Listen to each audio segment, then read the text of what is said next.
हे कैसे हो आप सब। Hope all of you are doing great. Last video में हमने 14.3 का फर्स्ट क्वेश्चन किया था। उसके अंदर क्या था, उसके अंदर हमें एक मोनोमियल को दूसरे मोनोमियल से डिवाइड करना था।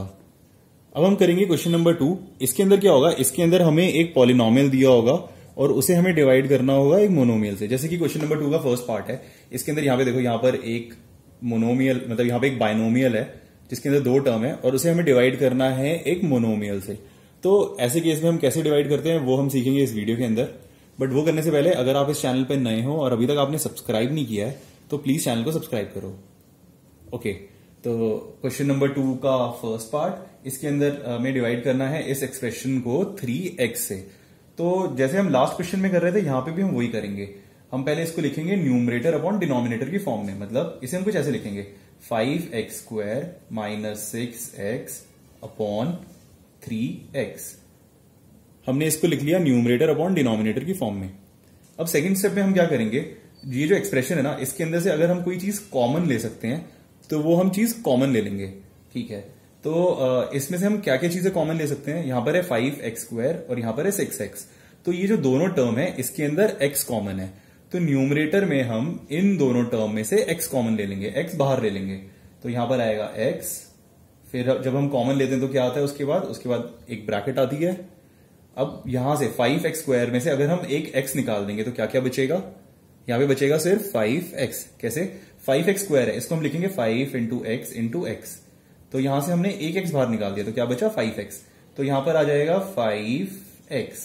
ओके, इसके बाद है यहां पे माइनस, तो यहां आएगा माइनस 6x। 6x के अंदर से अगर हम x निकालेंगे तो क्या बच जाएगा, तो बचेगा सिर्फ 6। तो यहां पर आ गया 6। ठीक है, तो इस तरह से हमने ऊपर न्यूमरेटर में से x कॉमन ले लिया, तो ये हो गया x into 5x minus 6। Okay, अब डिनोमिनेटर में क्या लिखा हुआ है 3x।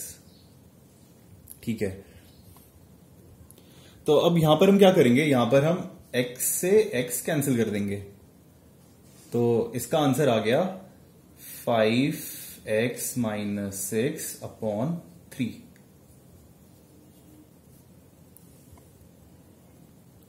अब इसका सेकंड पार्ट है, इसके अंदर ये एक्सप्रेशन है, हमें इसे डिवाइड करना है y की पावर 4 से। ठीक है, तो फर्स्ट स्टेप में हम क्या करते हैं, हम इसको लिखेंगे फ्रैक्शन की फॉर्म में। तो हम यहां पे लिखेंगे 3y⁴ माइनस 4y की power 6 plus 5y⁴ upon y⁴। ठीक है, तो इसको हमने लिख लिया फ्रैक्शन की फॉर्म में। अब नेक्स्ट स्टेप में हम क्या करेंगे, हम न्यूमरेटर से कोई फैक्टर कॉमन ले लेंगे, मतलब जो भी कॉमन फैक्टर होगा हम वो कॉमन ले लेंगे। ठीक है, तो यहां पर है 3y⁴, 4y⁴, 5y⁴। तो इन तीनों टर्म में से क्या कॉमन आ सकता है, इन तीनों टर्म में से y कॉमन आ सकता है।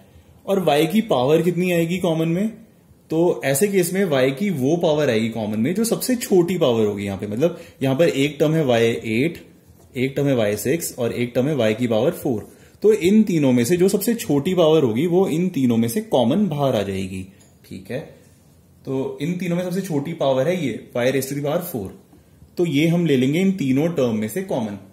तो कॉमन हम लेंगे y⁴, उसके बाद आएगा ब्रैकेट। अब यहां पर है 3y⁴। अगर y की पावर 8 में से हम निकाल देंगे y की पावर 4 तो क्या बचेगा, तो बच जाएगा y⁴। तो यहां पर बचेगा 3 इंटू y⁴। इसके बाद है माइनस, यहां पर है 4 इंटू y की पावर 6। इसमें से हम निकाल रहे हैं y की पावर 4 को बाहर, तो क्या बच जाएगा, तो बचेगा 4 इंटू y की पावर 2। देखो ये कैसे आ रहा है, यहां पर है -4 इंटू y की पावर 6।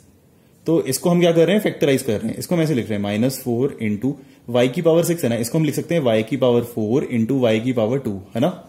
क्यों, जब दो नंबर ऐसे मल्टीप्लाई हो रहे होते हैं जिनका बेस सेम होता है तो उस केस में क्या हो जाता है, इन दोनों की पावर हो जाती है ऐड, तो ये हो जाएगा y की पावर 6। तो सिंपली हम y की पावर 6 को हम लिख सकते हैं कुछ ऐसा, y की पावर 4 इंटू y की पावर 2।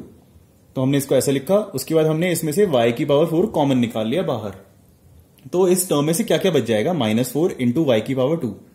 तो यहां पर आ गया -4 इंटू y की पावर 2। सिमिलरली हमने यहां से भी यही किया है, y की पावर 8 को हम लिख सकते हैं y की पावर 4 इंटू y की पावर 4। तो हमने एक बाहर ले लिया ये y की पावर 4, तो बच गया यहां पे से y की पावर 4। तो यहां पर यही आया 3 इंटू y की पावर 4।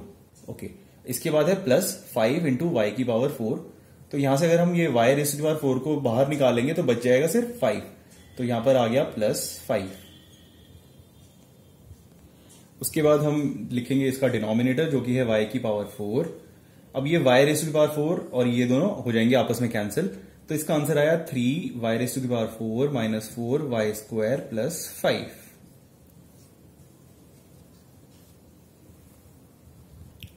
सेकेंड क्वेश्चन का थर्ड पार्ट, इसके अंदर हमें एक बड़ी सी एक्सप्रेशन दी हुई है और हमें इसे डिवाइड करना है 4 into x square, y square और जेड स्क्वायर।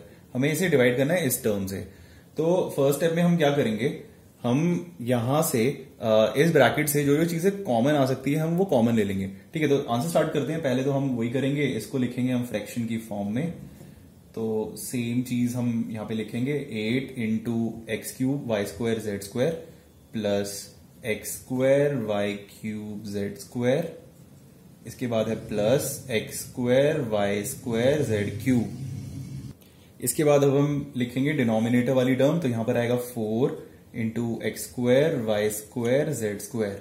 ओके, अब हम क्या करेंगे नेक्स्ट स्टेप में, ये जो एक्सप्रेशन है इसके अंदर से जो जो चीजें हम कॉमन निकाल सकते हैं वो हम कॉमन निकाल लेंगे। तो यहां पर है x cube y square z square, यहां पर भी एक्स वाई जेड की टर्म है और यहां पे भी एक्स वाई जेड की टर्म है। तो इन तीनों टर्म के अंदर एक्स वाई और जेड कॉमन है। ठीक है, तो हम इन तीनों टर्म में से एक्स वाई और जेड कॉमन निकाल लेंगे।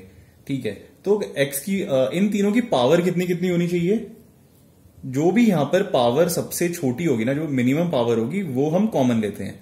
तो यहां पर क्या है, एक्स क्यूब, यहां पे एक्स स्क्वायर, यहां पे एक्स स्क्वायर। तो इन दोनों में से सबसे छोटी पावर है एक्स स्क्वायर, तो कॉमन लेंगे हम यहां पे एक्स स्क्वायर। अब यहां पर है वाई स्क्वायर, वाई क्यूब और वाई स्क्वायर। तो इन तीनों में से जो सबसे छोटी पावर है वो है वाई स्क्वायर, तो हम कॉमन लेंगे वाई स्क्वायर। सेम वे से यहां पर है जेड स्क्वायर और जेड क्यूब। तो जो सबसे छोटी पावर होगी वो हम कॉमन लेंगे। तो छोटी पावर कौन सी होगी, जेड स्क्वायर, तो हम कॉमन लेंगे यहां पे जेड स्क्वायर। ठीक है, तो ब्रैकेट के बाहर आ गया 8 into x square y square z square. अब हम देखेंगे कि ब्रैकेट के अंदर क्या क्या आएगा। तो इस टर्म में से हमने एक्स स्क्वायर निकाल लिया, वाई स्क्वायर निकाल लिया और जेड स्क्वायर निकाल लिया। तो इस एक्सप्रेशन के अंदर बच जाएगा सिर्फ एक्स, फिर यहां प्लस, यहां से हमने निकाला एक्स स्क्वायर, जेड स्क्वायर और वाई स्क्वायर। तो ये तो पूरा निकल गया बाहर, जेड स्क्वायर भी पूरा खत्म हो जाएगा और बच गया वाई क्यूब। तो वाई क्यूब में से हमने निकाला वाई स्क्वायर, तो यहां पे बच जाएगा सिर्फ वाई। इसके बाद आएगा प्लस, यहां से हमने एक्स स्क्वायर निकाल लिया, वाई स्क्वायर निकाल लिया और जेड स्क्वायर में से हमने निकाला जेड क्यूब में से हमने निकाला जेड स्क्वायर। तो यहां पे बच जाएगा सिर्फ जेड। तो यहां पर आएगा जेड, फिर प्लस, मतलब फिर ब्रैकेट। ओके, फिर डिनोमिनेटर के अंदर 4 into x square y square z square. ठीक है, अब यहां पर है देखो, एक्स स्क्वायर से एक्स स्क्वायर कैंसिल हो जाएगा, वाई स्क्वायर से वाई स्क्वायर कैंसिल हो जाएगा और जेड स्क्वायर से जेड स्क्वायर कैंसिल हो जाएगा। यहां पर है 8 और यहां पर है 4। तो हमें पता है कि ये दोनों 4 के टेबल में आते हैं। 4 1 जा 4, 4 2 जा 8। तो इसका आंसर आ गया 2 into x plus y plus Z.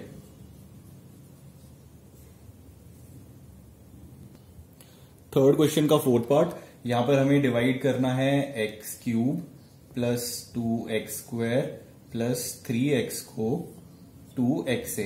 ठीक है, तो हमने क्या किया, यहां पे फ्रैक्शन की फॉर्म में लिख लिया इन दोनों को। इसके बाद हम क्या करेंगे, न्यूमरेटर में जो जो चीजें हम कॉमन निकाल सकते हैं बाहर, हम वो कॉमन निकाल लेंगे। ओके, तो इन तीनों टर्म के अंदर क्या चीज कॉमन है, यहां पर है एक्स क्यूब, यहां पे एक्स स्क्वायर और यहां पे एक्स। तो इन तीनों के अंदर एक्स कॉमन है। ठीक है, तो हम क्या करेंगे, हम इन तीनों टर्म में से एक्स बाहर निकाल लेंगे। तो हम इस एक्सप्रेशन में से एक्स कॉमन लेंगे।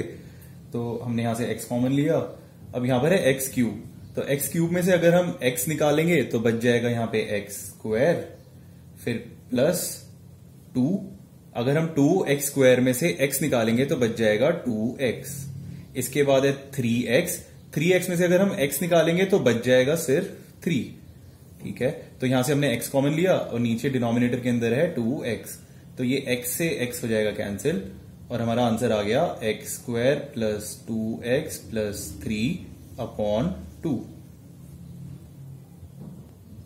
अब सेकंड क्वेश्चन का लास्ट पार्ट, इसके अंदर हमें डिवाइड करना है p cube into cube raise to the power 6 minus p raise to the power 6 into cube raise to the power 3 इस पूरी एक्सप्रेशन को हमें डिवाइड करना है p की पावर 3 इंटू क्यू की पावर 3 से।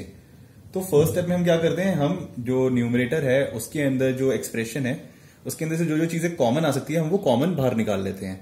तो यहां पर है p क्यूब और यहां पर है p की पावर 6। तो इन दोनों में से कॉमन आ जाएगा जो भी इन दोनों की सबसे छोटी पावर है वो, यानी कि p raise to the power 3 p cube. तो इन दोनों में से कॉमन आ गया p क्यूब। अब इसके बाद क्या गया है q की पावर 6 और q की पावर 3। तो इन दोनों में से बाहर आ जाएगी q की पावर 3। तो यहां पर आ गया q की पावर 3, फिर यहां पे ब्रैकेट। तो p क्यूब हमने निकाल लिया यहां से, तो p की कोई टर्म नहीं आएगी। यहां पर है q की पावर 6 और हमने बाहर निकाला q की पावर 3। तो यहां पे बच जाएगा सिर्फ q की पावर 3, फिर बीच में माइनस का साइन है तो आएगा माइनस का साइन। p की पावर 6 इसमें से हमने निकाल ली p की पावर 3, तो यहां पर बच जाएगी सिर्फ p की पावर 3 और q की पावर 3 हमने पूरा कॉमन ले लिया बाहर, तो यहां पे q की कोई टर्म नहीं आएगी। तो फैक्टराइज करके ये कुछ ऐसा बन जाएगा, this divided by p cube q cube. ठीक है, तो यहां पे p क्यूब से p क्यूब कैंसिल हो जाएगा, q क्यूब से q क्यूब कैंसिल हो जाएगा। तो हमारा आंसर आ गया q की पावर 3 माइनस p की पावर 3। तो इसी के साथ सेकंड क्वेश्चन हो गया कंप्लीट। अगर आपको ये वीडियो अच्छा लगा हो तो प्लीज इस वीडियो को लाइक करो और चैनल को सब्सक्राइब करो। Thank you.